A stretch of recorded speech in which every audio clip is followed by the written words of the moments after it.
Halo Wong, jumpa lagi dengan saya Aldi Dai di channel kesayangan kita, Ajeng, Alur Cerita Film. Kali ini Bang Aldi akan menceritakan kisah cinta biksu suci Tan San Xiang, atau yang lebih dikenal dengan sebutan biksu Tong Sam Chong. Yap, benar sekali. Beliau adalah gurunya Sun Wukong atau Sun Gokong si Kerasakti. Siapakah wanita yang berhasil menaklukkan hatinya?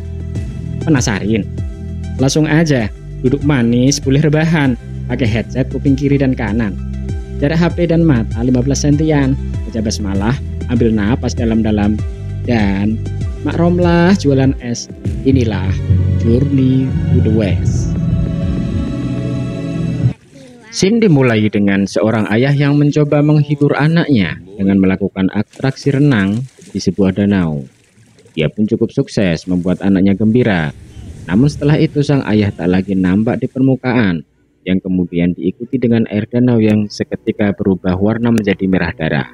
Sangat tragis, karena pria malang itu telah dimangsa oleh siluman ikan. Kemudian datang seorang pendeta yang mengaku sebagai seorang pembasmi siluman. Kita sebut saja Kang Sodron. Dengan ritual yang Kang Sodron lakukan, ia berhasil membunuh seekor pari raksasa, di mana ia mengklaim bahwa makhluk itulah yang selama ini menjadi siluman danau. Warga pun dibuat sangat senang karena kini mereka merasa telah aman. Tak lama setelah itu, datanglah seorang pemuda bernama Tan San Xiang. Xiang mengatakan bahwa ikan pari itu bukanlah siluman danau, sedangkan siluman danau yang asli kini masih berkeliaran bebas di dasar danau. Kang Sodron yang merasa diremehkan sebagai pembasmi siluman tak terima dan malah menuduh Xiang yang hanya bocah ingusan tak tahu apa-apa. Kemudian Xiang diikat agar tak banyak bicara. Semua orang yang merasa sekarang keadaan sudah aman melakukan selebrasi dengan berenang-renang ria di danau itu. Tetapi naas karena ucapan Xiang ternyata terbukti ada makhluk buas yang mendekat. Sayangnya, Xiang yang diikat pun tak bisa bertindak dan tak ada orang yang peduli dengan peringatannya. Alhasil, korban pun bertambah, sementara sisanya sangat ketakutan, berusaha kembali ke darat. Namun, ternyata darat juga bukan tempat yang aman karena siluman itu bisa menjulurkan lidahnya untuk menarik mangsa. Cara terakhir yang bisa Xiang lakukan adalah menyuruh semua orang agar tidak panik dan tetap di tempatnya. Terbukti hal ini cukup efektif, tetapi kemudian seorang anak mengacaukannya karena ketakutan berlari mencari ibunya.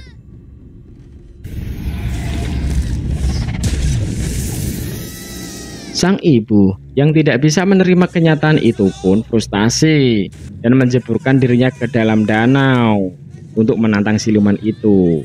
Disinilah siluman itu menampakkan dirinya yang ternyata memiliki wujud yang sangat menyeramkan.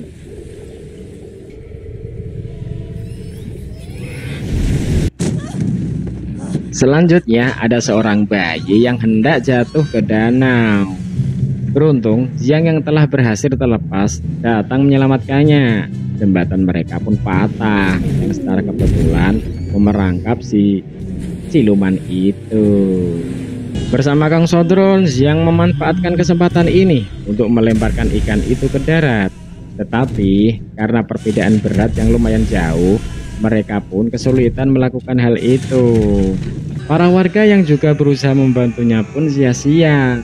Tapi anehnya, tiba-tiba datang seorang wanita gemuk yang berhasil melontarkan siluman itu ke darat.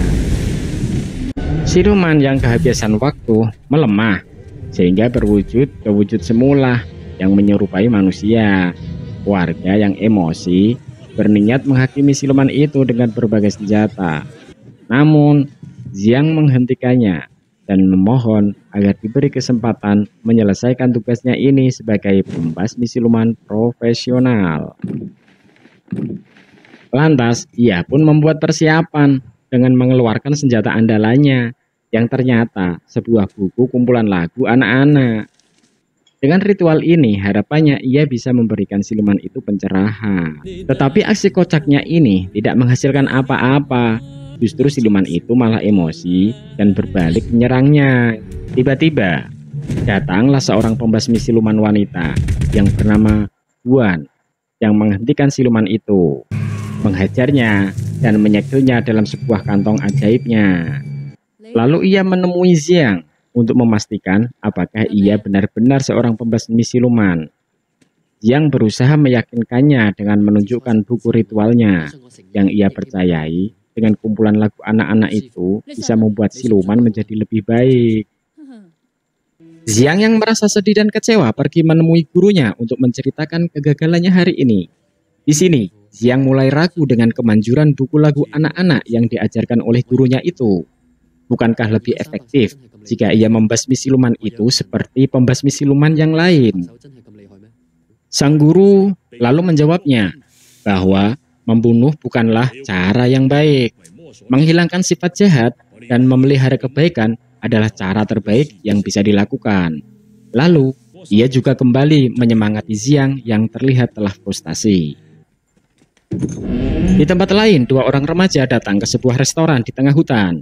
Di sana mereka disambut ramah oleh pelayan yang menunjukkan menu makanan berupa daging babi panggang. Sebagai langkah akhir, si pelayan mempertemukan mereka dengan bosnya, seorang pria glowing yang mempesona, sampai pria itu membuka mulutnya yang ternyata sangat mengerikan. Mencoba melarikan diri, di sana mereka baru sadar, ternyata puluhan babi panggang itu perutnya berisi jasad manusia. Beberapa lama setelahnya, Xiang juga mendatangi restoran itu. Di dalam, ia melihat para pengunjung lain yang sangat menikmati hidangannya. Namun, bagaimanapun juga, Xiang adalah seorang pembasmi siluman. Dengan mata batinnya, ia dapat melihat mayat-mayat yang berserakan di tempat itu. Kemudian Xiang memberitahu pelayan itu kalau dia ini adalah pembasmi siluman. Sampai akhirnya Xiang mengakhiri sandiwara itu dengan memukulnya. Tetapi nyatanya ia masih belum cukup kuat untuk bisa mengalahkannya. Untungnya Guan, si pembasmi siluman wanita, datang untuk mengambil alih pertarungan. Dengan mudah ia dapat menghajar siluman-siluman itu dengan sangat brutal. Meskipun kalah jumlah, ia jauh lebih unggul dengan menggunakan gelang-gelangnya sebagai senjata untuk menghancurkan para siluman itu. Ternyata, siluman-siluman itu hanyalah pemanasan. Sekarang tibalah akhirnya ia berhadapan dengan sang bos yang mampu mengimbanginya. Beberapa kali terkena serangan membuat siluman itu menampakkan wujud aslinya, yang ternyata adalah jelmaan dari siluman babi hutan. Siluman ini pun tak mau kalah. Ia pun mengeluarkan senjata andalannya yang mampu melukai Guan. Begitu ada kesempatan, Guan langsung menyuruh Xiang untuk membantunya dengan mencium siluman babi itu. Awalnya Xiang menolak karena melihat siluman babi itu memiliki wajah yang sangat mengerikan. Sampai secara tak sengaja ia melakukannya, yang membuat siluman babi itu tersedot di dalam dirinya. Tuhan kemudian menciumnya, sehingga siluman itu kini beralih ke tubuh dua. Terakhir, ia memasukkan siluman itu ke kantong ajaibnya. Namun, sayangnya, siluman itu sangat kuat, sehingga kantong andalannya itu pun hancur dibuatnya. Melihat situasi yang semakin mengkhawatirkan, mereka pun kabur meninggalkan tempat itu yang runtuh. Tiba di sebuah sungai yang aman, Tuhan membuka pakaiannya dan menyuruh Xiang menekan luka di dadanya untuk menghentikan pendarahan. Xiang yang memiliki cita-cita menjadi biksu pada awalnya menolaknya, namun karena ini mendesak, ia pun dengan terpaksa melakukannya. Namun ternyata Tuan memiliki perasaan yang lebih kepada Xiang, sehingga kini ia meminta Xiang untuk adu moncong. Sebagai anak soleh dan berbakti kepada kedua orang tua, Xiang pun menolak dan segera meninggalkan tempat itu. Besoknya, Xiang kembali menemui gurunya. Sang guru menceritakan mengenai kisah dari siluman babi yang dihadapi Xiang. Xiang yang merasa kesulitan, meminta gurunya untuk membantu mengalahkan siluman babi yang sangat kuat itu. Tetapi, sang guru menolaknya. Alasannya masih sibuk bekerja. Ia kemudian menyarankan kepada Xiang agar meminta bantuan kepada Sun Wukong, sang kera sakti yang kini dikurung di bawah Gunung Lima Jari selama 500 tahun oleh Sang Buddha Agung karena kesalahannya menentang aturan langit. Sebelum pergi, sang guru berpesan supaya Xiang berhati-hati karena Sun Wukong ini sangat sakti dan memiliki banyak akal licik. Tak lupa, ia juga memberikan buku lagu anak-anak untuk menghilangkan kebencian di dalam hati Wukong.